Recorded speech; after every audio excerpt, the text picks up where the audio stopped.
Thank you everyone for joining us today. Good morning from California. My name is Gabriela. I'm the program manager for the food vertical in Silicon Valley. If you're interested in learning more about the food program, in case you're not from the food vertical or you're interested in our newsletter, feel free to reach me out. Here's my contact information. This is our agenda for today. So we'll have Menny presenting for about 30 to 40 minutes, and then we're gonna have about 20 minutes for a Q&A session. So don't be shy. I hope you guys ask a lot of questions. We definitely have someone with a lot of expertise here. So feel free to type the questions in the Q&A box and not in the chat. And yes, we're gonna finalize the session about 10. We have Menny here. He is Senior Manager Business Ventures at Albertsons Companies. I'm really excited to have you here, Menny. Thank you so much for joining us today. We're gonna be discussing how to effectively format POCs and pilots and some of the best practices and challenges you might come within the plug and play platform. Menny is our ex-champion from Tyson Foods, so he has been with us for a long time, and I'm pretty sure he has a lot to share. So thank you, Menny. I'll pass to you. And yeah, I'm really excited to hear your presentation. Thank you. Thanks, everybody. Good morning. Very excited to be here to present to you today. As Gabriela said, I'll do a small presentation, talk a little bit about my experience, but I think that the most value that we can get out of a presentation like this is asking questions and making sure that you guys get answers to different things that you have. So I'll leave time for us to make sure that we have to review all those things. So give me a second, let me share my screen.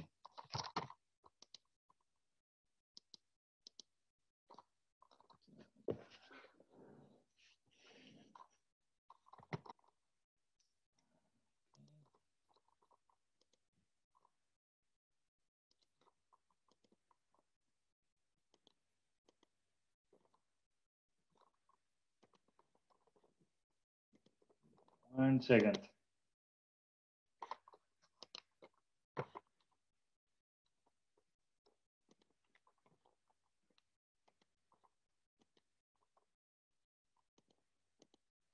Let me know if you can see my screen. Yes, looks great. Awesome.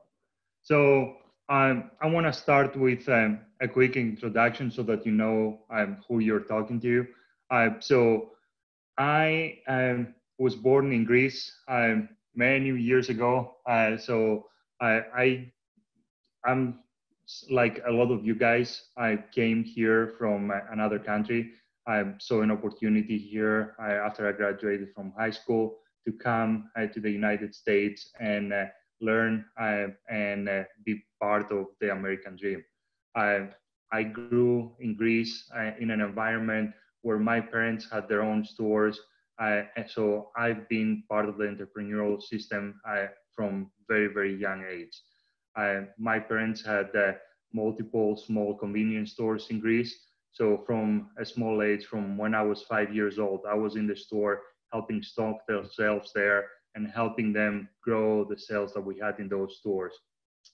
When I was in my last year of high school, and I was getting ready to go to college, my parents actually gave me the responsibility of running the store for a year to make sure that first of all, I said, I want to prove myself and I want to prove you that I can survive on my own. So they gave me the opportunity to run the store so that I can make it. And after that, I took the opportunity and I came to the United States, where I really didn't have anybody. My whole family is back in Greece, being here alone to go to school and then eventually stay here to continue to grow my career.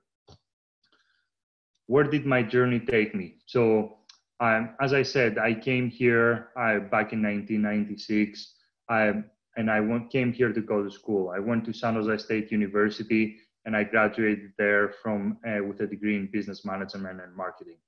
And then from there, I went I had the opportunity and the pleasure to go and work for a company, 7-Eleven, that was very familiar to me. It was an environment similar to the one that I grew up with, and I had the opportunity to go in and work for an organization and get my feet wet on something that I was passionate about, and I already had knowledge of how things ran. From there, throughout my career, I continued to grow and continue to learn. I had the pleasure to work for some really great companies. Throughout my career, I went from 7-Eleven to the Mars Wrigley Company, then I went to Mead Johnson Nutritional, and then most recently Hillshire and Tyson, and a few months ago I joined the Albertsons organization. One of the passions that I have is to continue to learn new things. So as I was growing through my career, I went back to school and I went to St. Mary's College and I got my MBA from there. Curiosity is something that I had, and what curiosity did for me, it led me to a cross-functional career. I usually on the CPG world, where you start within one vertical and you continue to grow there. So if you're in sales, you continue to grow in sales. I'm the kind of person that as I mentioned earlier, that always loves to learn new things. So every opportunity that I had to actually jump to a different area and understand how the overall business works, I took that opportunity. So I started my career in business analytics. I ended up having roles in sales, marketing, sales strategy, and what actually one of the passions that I have is around innovation. So over the last 3.5 years, I was very lucky to work on the Tyson Innovation Lab, which was like a startup within a big organization. So having the ability and the opportunity to work on that kind of an environment, see a lot of the same challenges that you guys face on your everyday, because even though we were part of the Tyson organization, we work with limited funding. We were working to take products, create products, and go from a concept to a product into the marketplace in 6 months. So a lot of the same things that your guys are going through. And then the other thing that that experience gave me is actually get the opportunity to work with Plug and Play. The way that I see Plug and Play is a place that helps make dreams become a reality. All the startups that they come through the program, you are very lucky. You get the opportunity to work with a lot of passionate people that they're willing to help.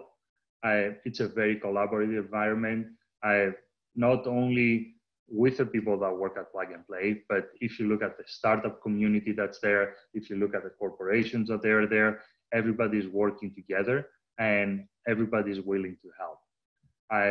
There is also top-notch startups that they come through the program. When you are in Plug and Play, you know that there's a lot of potential for your company.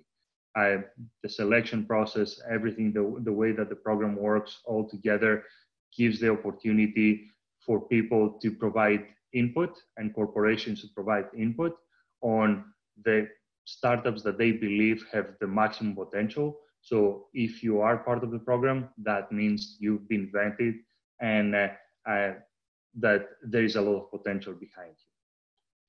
The way that I saw Plug and Play is it was like a VR, virtual reality.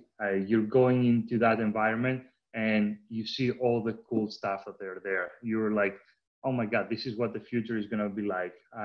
You get the opportunity as a corporate partner to see what people are working on, understand different things that people a lot smarter than me have been working on, and taking that opportunity to understand what the thought process was, see what the problem that they're trying to solve and how you can incorporate that as part of your everyday business. And I think that that's the same benefit that a lot of corporations are seeing, and that's why they're getting involved with Plug and Play. There's multiple different ways that you can do that. And the way that it works really well is understand, first of all, there's two different ways. Once, when you go to plug and play with your own problems as a corporation and trying to find startups that they fit as a solution to the problem that you're facing. And then the second one is through events like that, through the selection day, through the different events that plug and play is putting together, seeing different kinds of solutions and things that you haven't even thought about, and how you can incorporate those as part of your organization. I was involved with plug and play for almost 3 years, so almost since the beginning of the food vertical. I was very lucky to work with great startups, a great team that plug and play has, and then some great corporate partners. I think that being part of that team is what made me a better person and a better leader. And also, it helped define what we are doing at Plug and Play, what we used to do at Plug and Play on the food vertical, is the collaboration that we had, hearing what worked, what didn't work, and how things can be better. Through my 3 years that I worked on the team for the Tyson organization, we were able to run 14 pilot programs. The thing that I think made us very successful is that we try to reach all different parts of our organization and try to create opportunities. So the way that I work with the teams within Tyson, I try to create exposure to plug and play to all the different areas. So when there was different kinds of events, I wasn't the only person that was participating on the events. I was trying to get people from all the different departments that they might have some interest in the different startups to actually come and be part of those meetings. Same thing with the selection.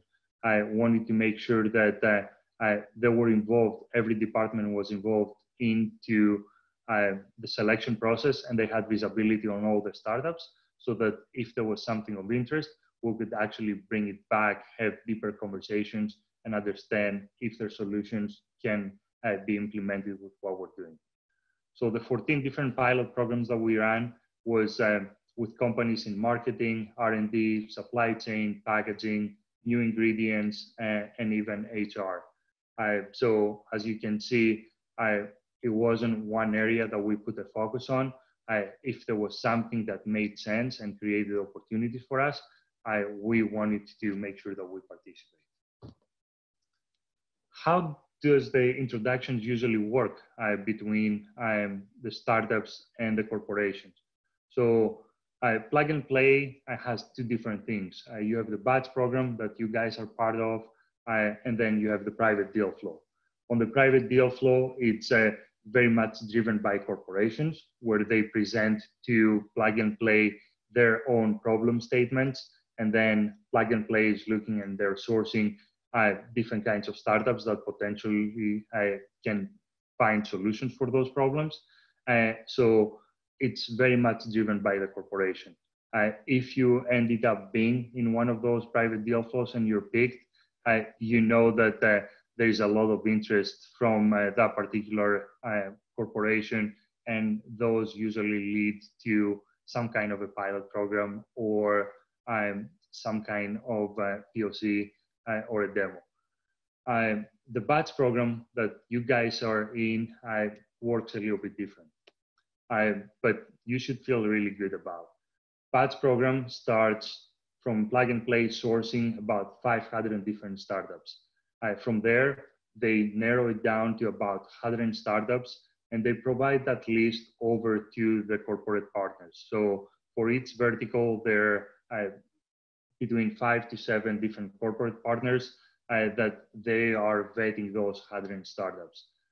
Once they get those startups, at least in my experience and what I did with Tyson, I took the list of the 100 startups, I gave it to people within the organization that potentially could see fit with each one of those companies, and I try to go cross-functionally.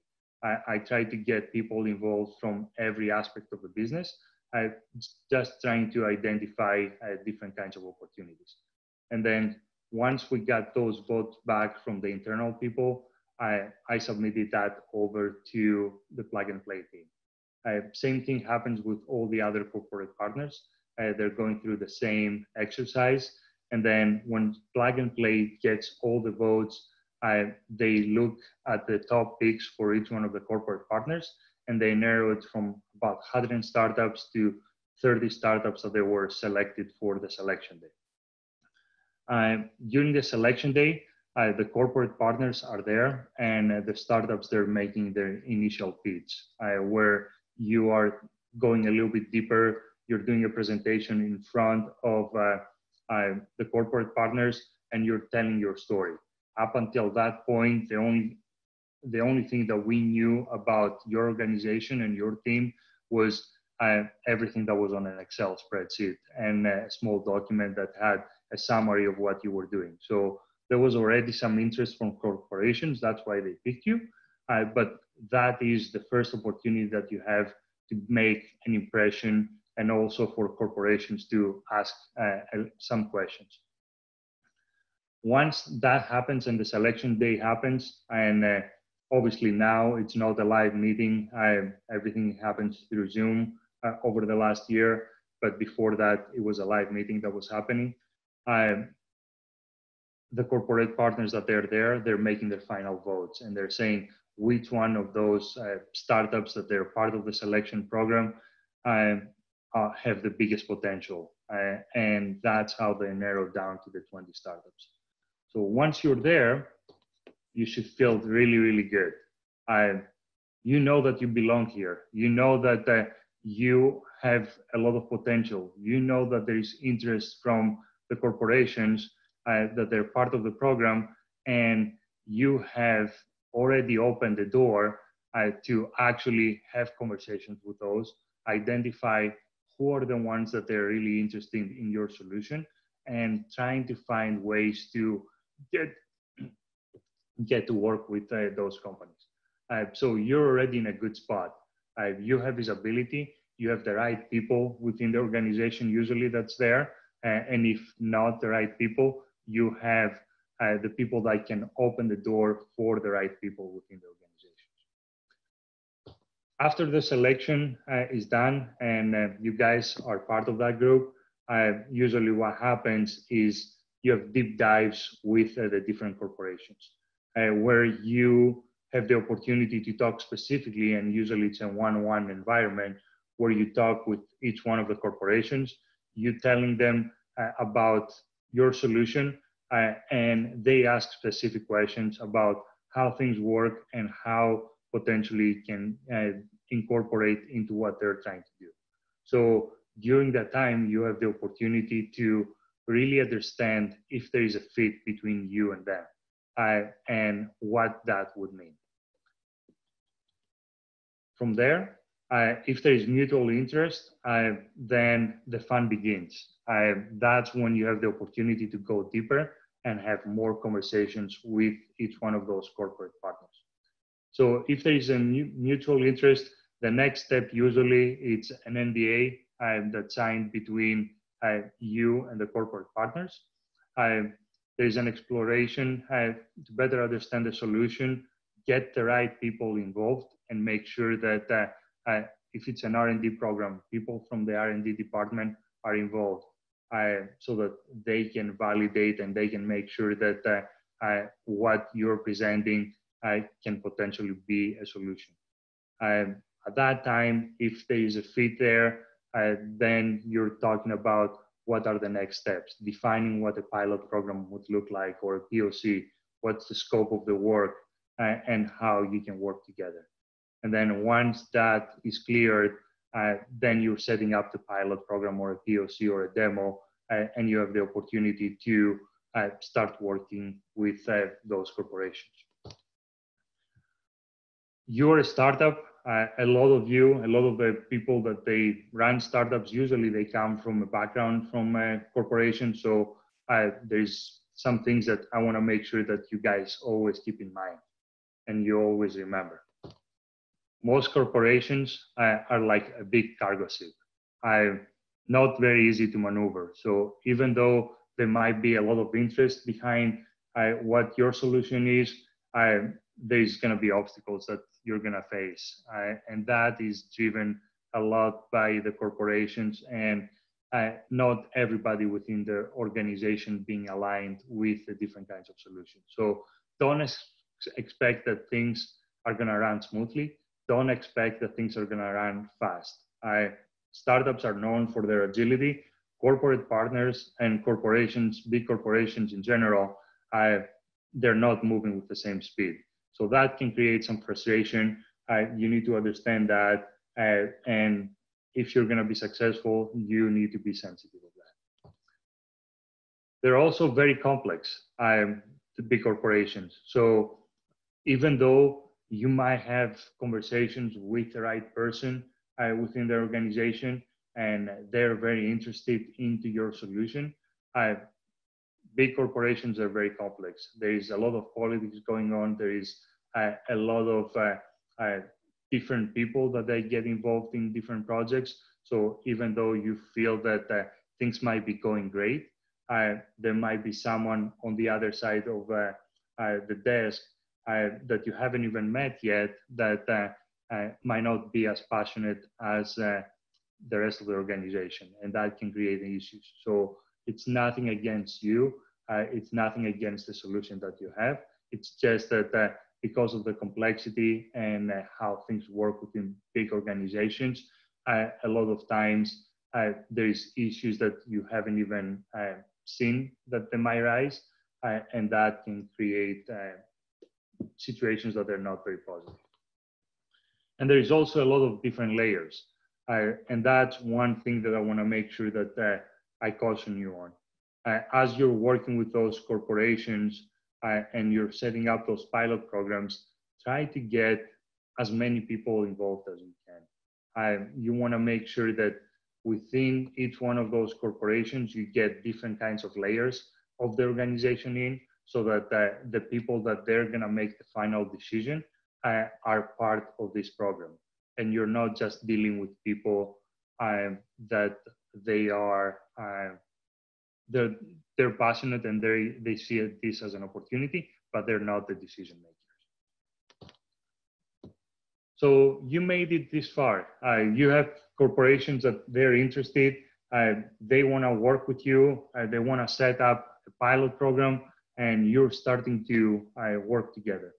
What are some of the key things that you need to make sure that now that the door is open and you're able to get into the door and starting working with those organizations?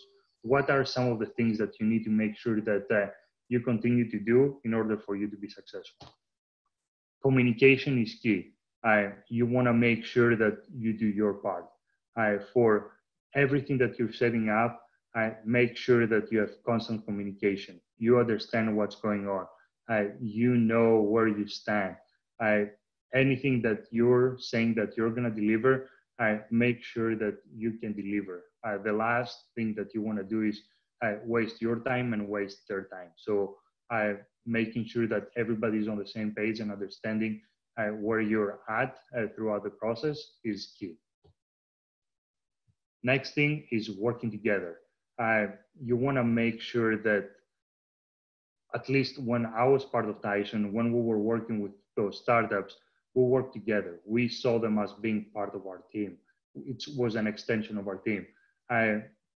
We didn't want to waste our time. We didn't want to waste the time of the startup. So if you have the mutual understanding and you both want to be successful and you work together to achieve the same goals, those programs work really, really well. When that is not the case and there is not clear communication, there is not really well-defined parameters of how you're going to work together, that leads into issues that put everybody in bad position.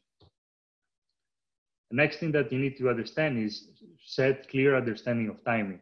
What is the timing? How long the pilot program is going to be? But also be flexible. You want to know how long the program is going to be so that you can manage your expectation. You can set your resources behind the program, and for the corporations to do the same thing. One thing that I mentioned earlier, corporations are like big container ships and hard to maneuver.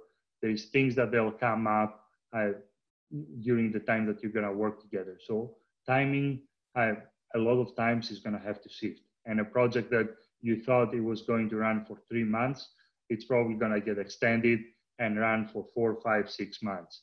I understand that and be flexible with that. There's other things going on within those organizations, and they're not working with the same speed that you're working with. They want to make sure that they validate and they do the due diligence to see if the solution that you're providing is working. But there's not a dedicated team within those organizations that runs those pilot programs.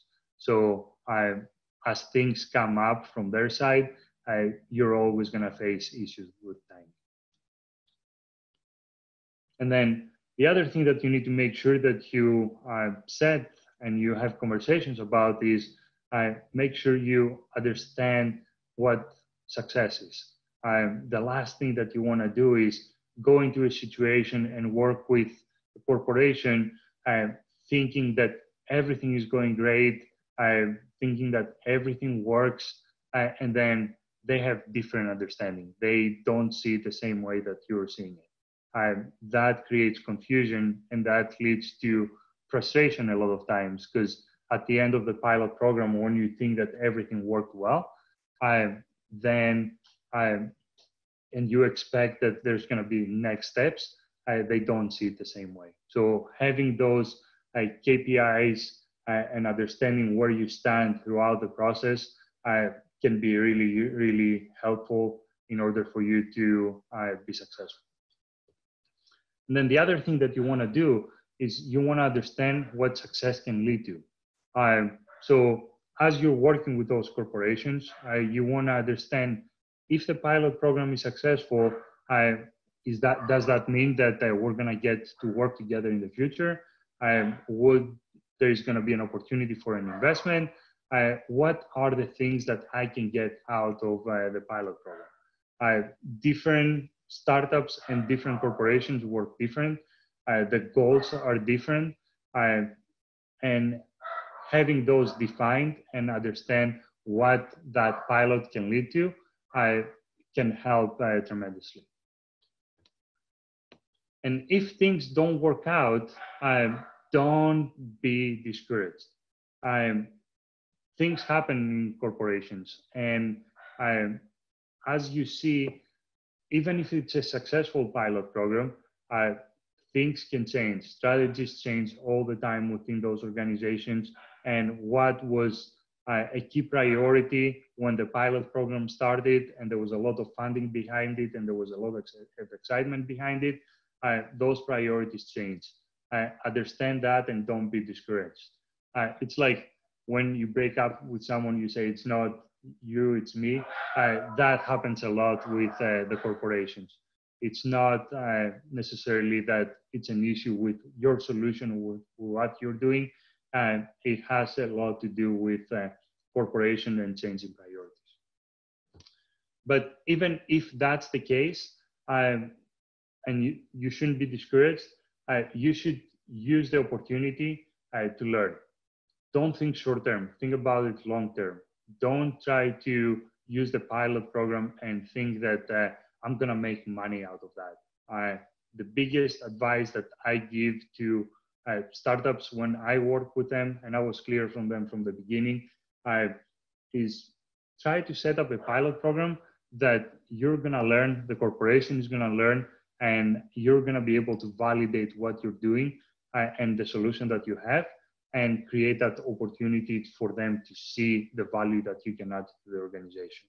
So a lot of times the pilot programs that we ran with different startups was at cost. We don't want you to lose money, but also there is a lot of risk from the corporation side, right?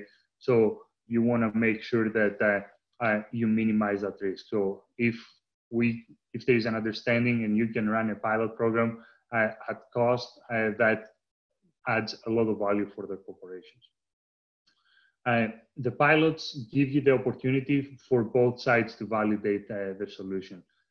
For corporations, they get to see something new and they get to see how that can be implemented on their strategy and how they're working. And for you, especially if you're an early stage startup, you have an idea and you have maybe a program or an MVP program product out there, you get the opportunity to try it with a huge organization and see what glitches are there on the program. Would your idea work on a bigger scale? And see how that potentially can help you expand in the future.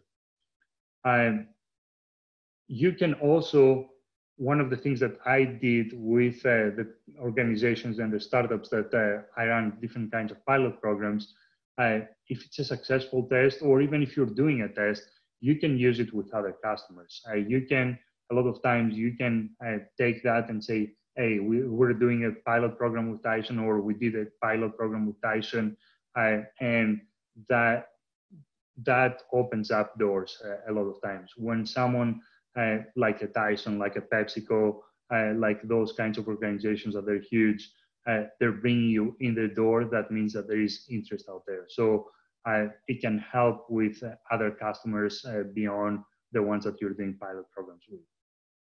And you can also leverage the same information in the same pilot programs when you're raising money. When you're out there and you're doing your fundraising rounds and you're talking with people that they have the capital and you're telling them, hey, I'm in the process of running a pilot program with Tyson, that's gonna create some excitement and it's gonna be easier for you to get the money that you're looking for. Looking at the different kinds of programs that are out there, demos, POC, pilots, which one is right and which one doesn't work. Everything, there's a place for everything, and one can lead to the other. Different corporations do it different ways. I know us at Tyson, we used to run a lot of pilot programs, and we started doing that. Other corporations, usually they have a POC, which is smaller scale, see how things work, then they go into a pilot program, and then from there, if it's successful, they implement it as part of their overall business, or that leads to investments. So understand how the corporation works and what the steps are. As I mentioned earlier, it's something that you need to make sure that you understand. When you're a startup, that also has an implication on which one is the right program for you. If you're an early stage startup, usually a POC makes more sense because you want to validate your solution too, and doing it that way, doing a smaller scale test to validate what you're doing, it's probably the right thing. And then cost, complexity of the project, and then timing, all those are different kinds of factors that will determine which one of those programs are the right one for you. Sometimes, as I said, even things are going great, or even things don't get great, you might get heartbroken. Things are not going to work out, but as I said, don't get discouraged. Every obstacle that you face, it's for good. You learn from it. You take the opportunity to learn and see, okay, why it didn't work? What can we do better? How can we take the solution and what we thought was the right thing to do and make adjustments so that when we go and we talk with the next corporation and we're set up the next pilot program, or we have new customers that are potentially going to come and work with us, how can we get those learnings and get it encouraged? And not everybody is going to make it always. But what I've seen is a lot of people and a lot of founders from corporations, they try once, even if it fails, they don't give up. They have different kinds of ideas. They go back, they get the learnings that they got from the initial program that they had, get those learnings, come back with a better solution. And that seems to work really, really well. And eventually, everything is going to lead to good news. If you're stick with it, if you are passionate about, you're gonna find a way. And you have a community of people that they're here to help you. You can leverage each other and learn from each other. Being part of the plug and play ecosystem gives you the opportunity to uh, learn from other startups, see what worked, what didn't work. Also, you have corporations that they're part of the program. They're here to help. Uh, Even if you're not the right partner for them, they're here to mentor you. They can provide feedback back to you on how you can become better and leverage this community. It's not very often that you have the opportunity to work with a group of outsiders of your organization that they're here and they're pulling for you, they're pushing for you to be successful. So my advice is leverage that as much as you can. The plug and play group is great. The team internally is great. Use them as much as you can. Every opportunity that you have to interact with corporate partners, take that opportunity. There's all kinds of different events that the team is putting together where you can get exposure to different people within organizations. You get the opportunity to meet and mingle different people that they're gonna show up for those events. So participate in all the opportunities that you have. And then this community, each other that they're part of these batches that you guys are in, work together. There's no harm to pull for each other. I've seen successful batches where companies, most of you, you don't compete with each other. So help each other out, and that's something that adds a lot of value to the program and can help everybody. The passion that you have for the idea that you had is what led you here. Don't let that go away. Continue to have the passion and continue to work to get what you wanted to accomplish when you had the idea and you started your startup. And eventually, you're gonna do something great. You're gonna work with the corporations. You're gonna end up seeing the solution that you had.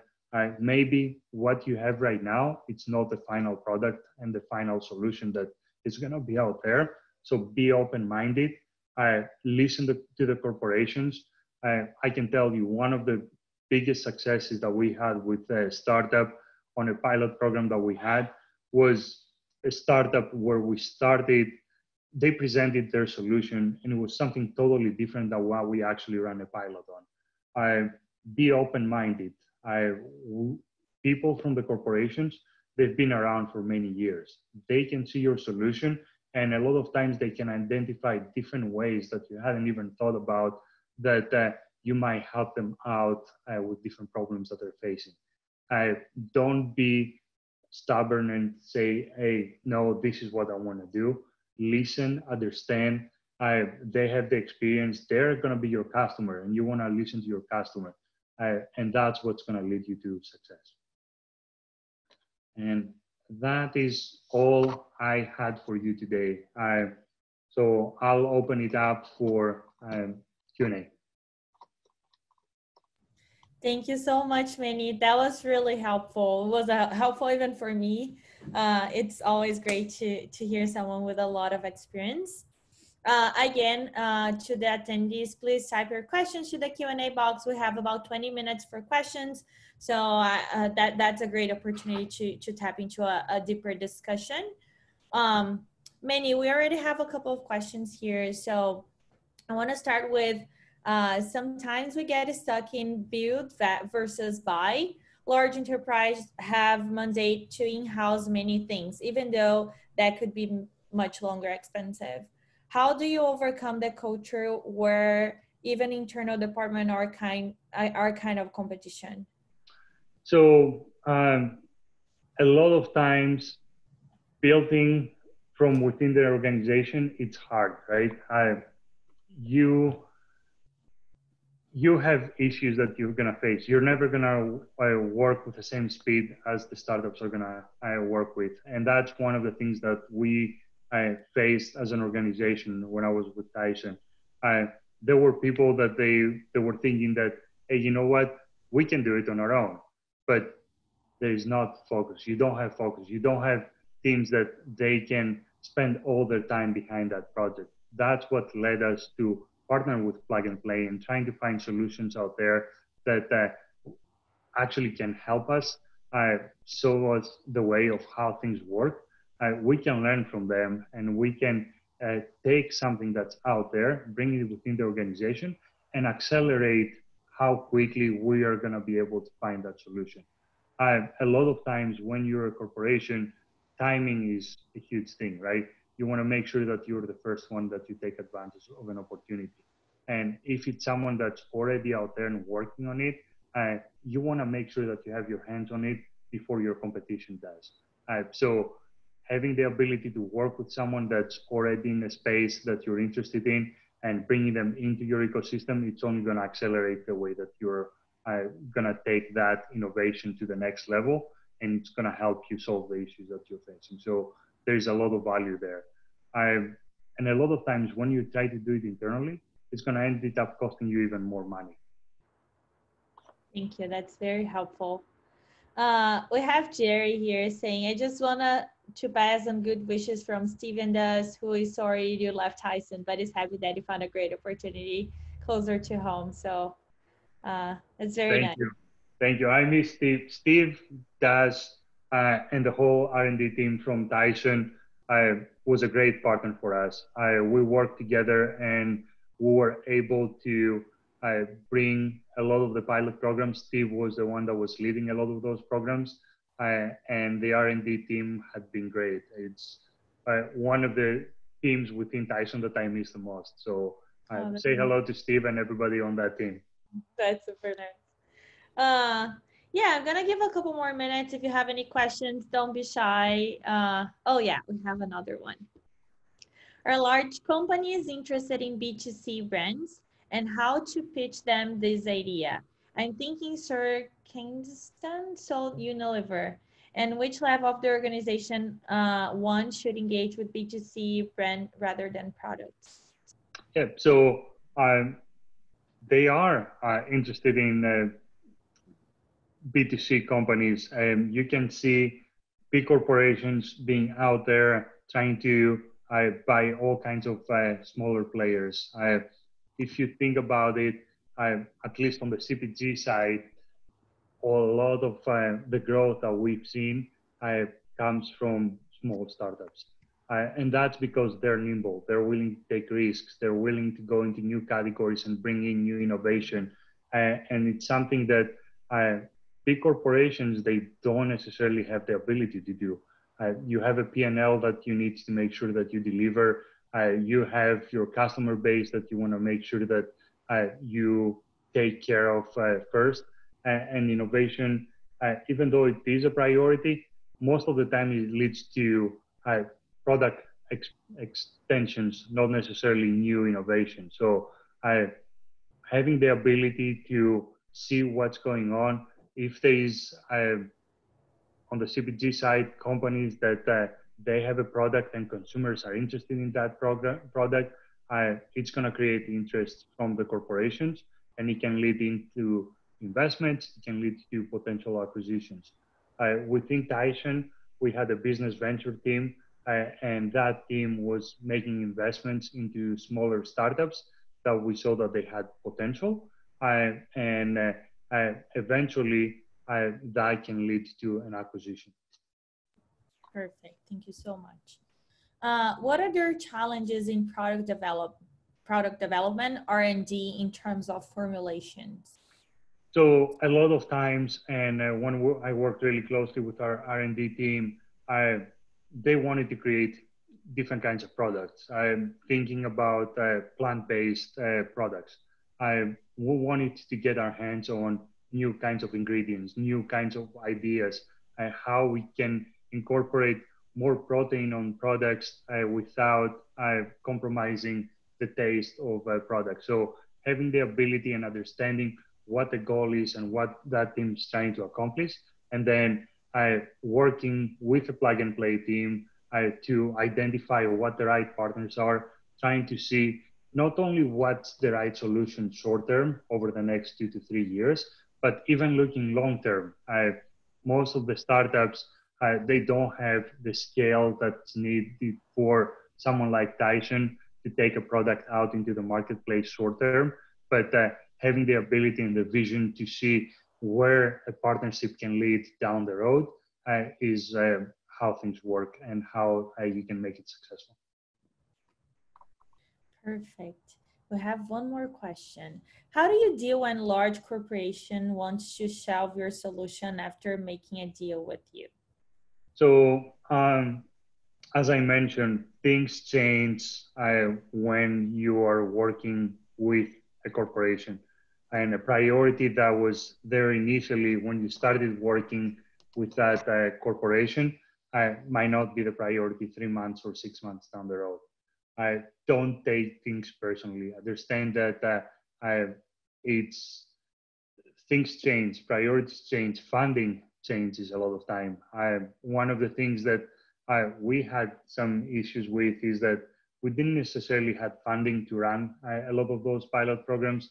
And then when we ran those pilot programs, we found out that the scale up for those startups was going to take even longer than what we expected. So even though we thought that there is opportunities, we had to put those on the shelf and say, hey, you know what, it's not something that we can work with them short term, but long term, there's opportunities there. So don't take it personally. Understand that things happen and be flexible.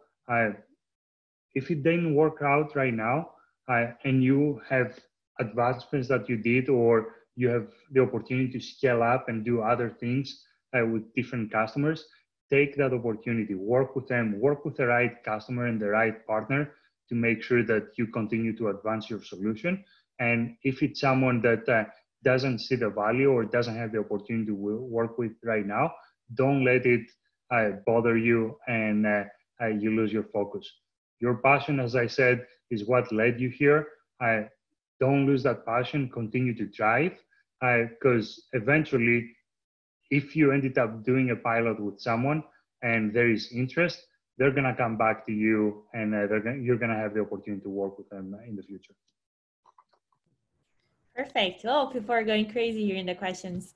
At my company, we make sure to scale up before to start engaging with large corporations with our products. Is it completely needed, or can we go without a scale up being secured? I think that it all depends on where you are in the life of the startup. There is a lot of startups that they start from an idea, right? And they have only a minimum viable product. As long as the corporations understand where you are, it doesn't need, you don't need to have a scale up solution right away. A lot of them, and some of the projects that we work with at the Tyson organization were more long-term projects that we knew that we wanted to validate that the solution was going to work out.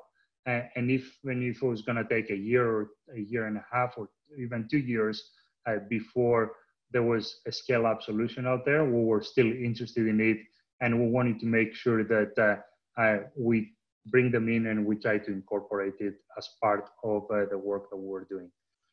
Most of the times, when big corporations on the CPG world, they start a project, it takes them a year and a half to 2 years from a concept to take a product out into the marketplace.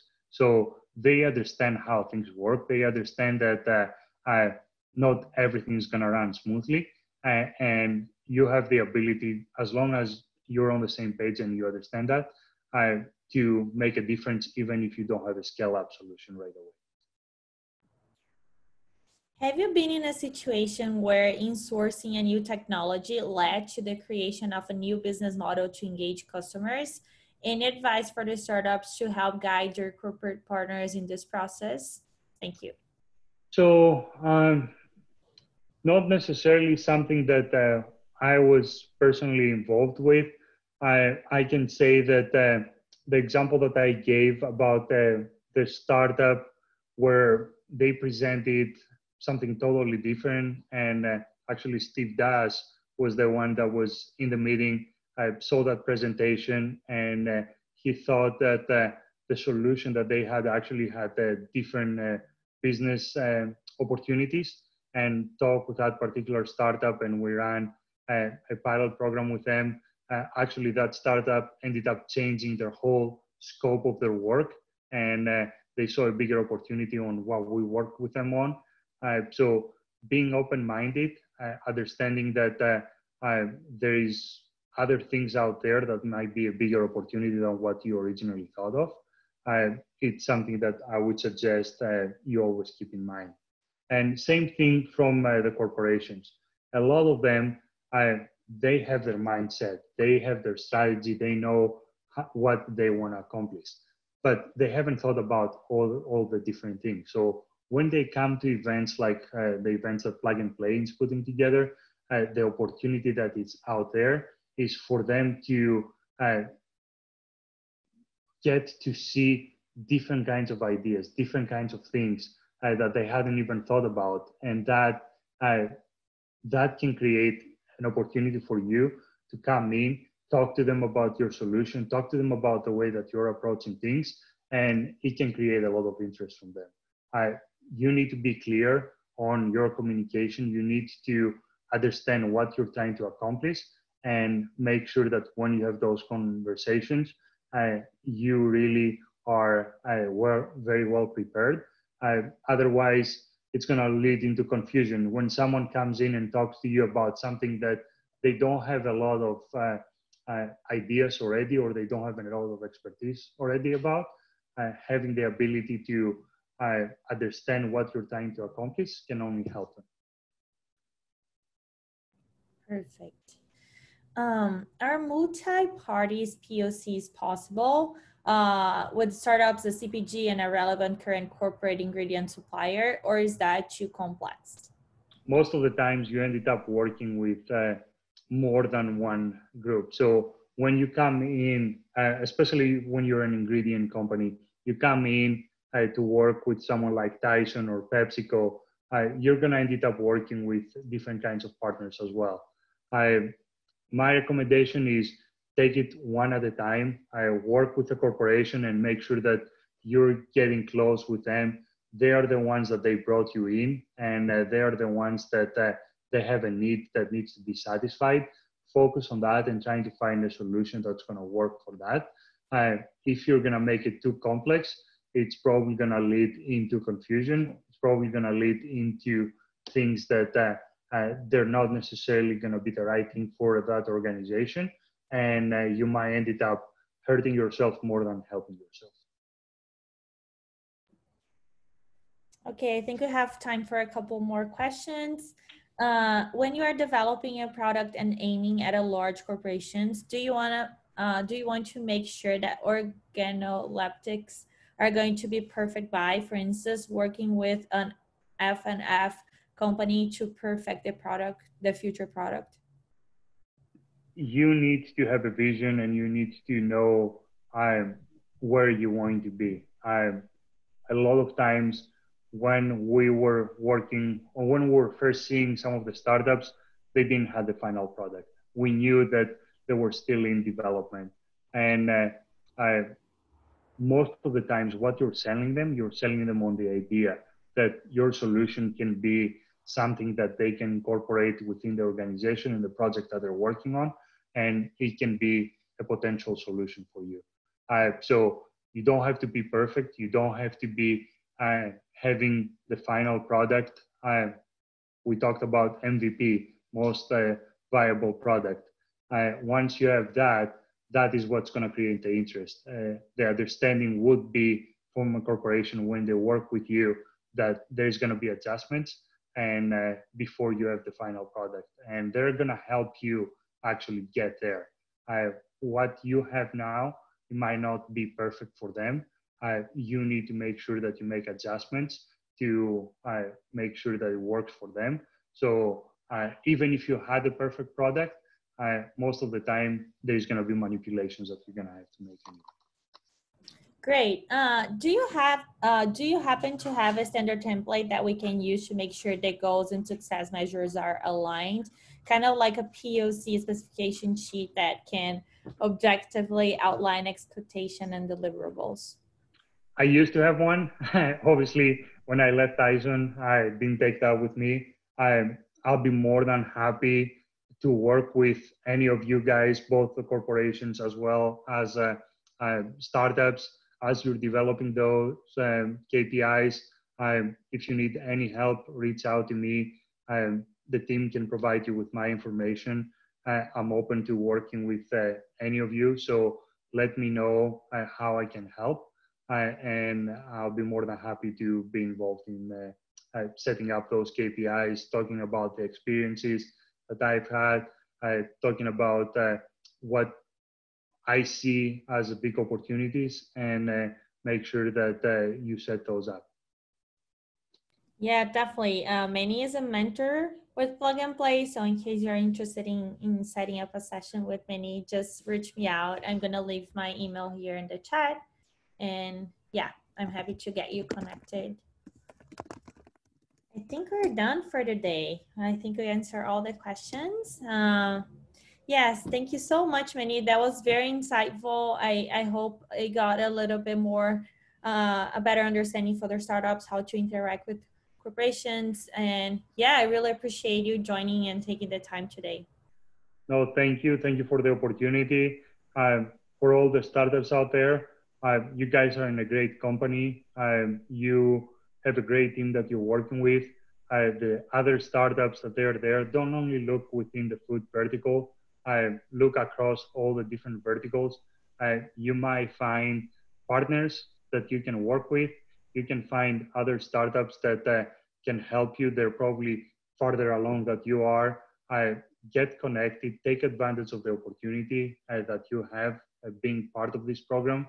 And as I said, it's only going to lead to good things. You already made it, and you've already made an impression with corporations. That's why you are here. They are the ones that they voted to get you into the program. So your solution has a lot of potential, and that's why you are part of the program. So take advantage of that. And I'm here to help in any way that I can. So reach out at any time. Thank you very much, Menny. Bye, everyone. Have a lovely day. Bye. Bye, thanks.